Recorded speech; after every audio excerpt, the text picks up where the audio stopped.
ಹೀಗೆ ಮಕ್ಕಳು ಮಹಿಳೆಯರಂತೆ ಎಲ್ಲರೂ ಕೂಡ ಮನೇಲಿದ್ದಂಥವರೆಲ್ಲ ಬಹಳ ಭಯ ಬಿದ್ದುಬಿಟ್ರು. ಏನಪ್ಪ ಈ ಶಬ್ದ, ಏನಾದ್ರು ಬಿಲ್ಡಿಂಗ್ ಬಿದ್ದುಬಿಡ್ತಾ ಅನ್ನೋಂಥದ್ದು. ಯಾಕಂದರೆ ಈಗೀಗ ನಾವು ಬಿಲ್ಡಿಂಗ್ ಬೀಳೋದು, ಈ ಟ್ರಾನ್ಸ್ಫಾರ್ಮರ್ ಈ ಮಳೆಗಾಲದ ಸಂದರ್ಭದಲ್ಲಿ ಬ್ಲಾಸ್ಟ್ ಆಗೋದು ಇದೆಲ್ಲ ಸಾಮಾನ್ಯ ಅಲ್ವಾ.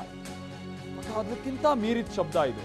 ಬಟ್ ಇಲ್ಲಿ ವಿಚಾರ ಅಂದರೆ, ಕರ್ನಾಟಕ ನೈಸರ್ಗಿಕ ವಿಪತ್ತು ನಿಗಾ ಕೇಂದ್ರಕ್ಕೆ ಸ್ಥಳೀಯರು ಕರೆ ಮಾಡಿದಂಥ ಸಂದರ್ಭದಲ್ಲಿ ಹೇಳ್ತಾರೆ ಅಲ್ಲಿರುವಂಥ ಅಧಿಕಾರಿಗಳಿಗೆ, ಭೂಮಿ ಕಂಪಿಸಿದ ಅನುಭವ ಆಗಿದೆ. ಏನು ಇದು ಭೂಮಿ ಏನಾದ್ರು ಕಂಪಿಸಿರುವಂಥದ್ದು ಅಂದರೆ ಇದು ಭೂಕಂಪನ, ಬಾಂಬ್ ಗಿನ್ ಬ್ಲಾಸ್ಟ್ ಆಗ್ಬಿಟ್ಟಿದ್ಯಾ, ಕಳೆದ ವರ್ಷ ಕೂಡ ಇದೇ ರೀತಿಯಾದಂಥ ಭೂಕಂಪದ ಅನುಭವ ಆಗಿತ್ತು ಅನ್ನೋಂಥನ್ನೆಲ್ಲ ಹೇಳ್ತಾರಂತೆ. ಬಟ್ ನೋಡಿ, ನಮಗೆ ವಿಪತ್ತು ನಿಗಾ ಕೇಂದ್ರದಿಂದ ಸಿಕ್ಕಿರುವಂಥ ಮಾಹಿತಿ ಪ್ರಕಾರವಾಗಿ ಯಾವುದೇ ರೀತಿಯಾಗಿ ರೆಕಾರ್ಡ್ ಆಗಿಲ್ಲ ಭೂಮಿ ಕಂಪಿಸಿರುವಂಥದ್ದು ಅನ್ನುವಂಥದ್ದು ಅವ್ರು ಹೇಳಿದ್ದಾರೆ.